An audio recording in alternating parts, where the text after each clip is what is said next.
दोस्तों आप लोग को तो मालूम ही बा कि 10 सितंबर के प्रदीप पांडे चिंटू जी और कालारानी जी की फिल्म कमांडो अर्जुन जो कि सिनेमाघर में रिलीज किया गया है, जो कि आज तीसरा दिन जो कि सिनेमाघर में चल रहा बा। प्रदीप पांडे चिंटू जी और कालारानी जी की फिल्म कमांडो अर्जुन तो पहला दिन कितना कमाई कैले बा कमांडो अर्जुन फिल्म, जो कि आप लोग के इस वीडियो के माध्यम से बताने जा रहे हैं। तो उससे पहले आप लोग के बता दें कि आप लोग देख रही यादव में जो हिट भोजपुरी न्यूज, तो बहुत बहुत स्वागत बा।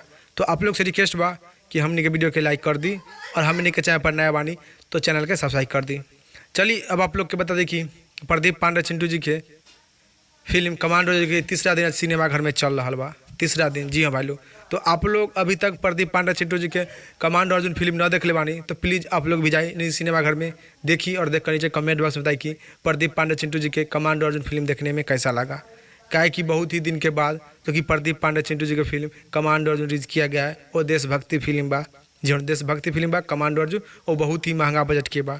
तो प्लीज़ आप लोग अभी तक कमांडो अर्जुन फिल्म ना देख ले बानी तो जाइए निधि सिनेमाघर में और देखिए और देखकर नीचे कमेंट बॉक्स में बताइए। क्या है कि सिर्फ बिहार में रिलीज किया गया है 10 तारीख को, 10 तारीख को सिर्फ बिहार में रिलीज किया गया है। अब आप लोग के बता दी कि प्रदीप पांडे चिंटू जी के फिल्म कमांडो अर्जुन पहला दिन कितना कमाई कैले बा।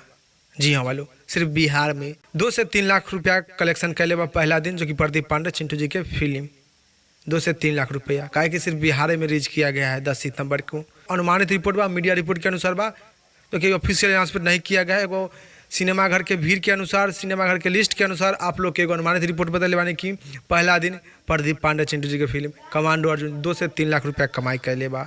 अब थोड़ा देर और आप लोग इंतजार करी दूसरा दिन कितना कमाई कैले बा कमांडो अर्जुन फिल्म, जो कि आप लोग के बीच में रिपोर्ट लेकर हाजिर हम।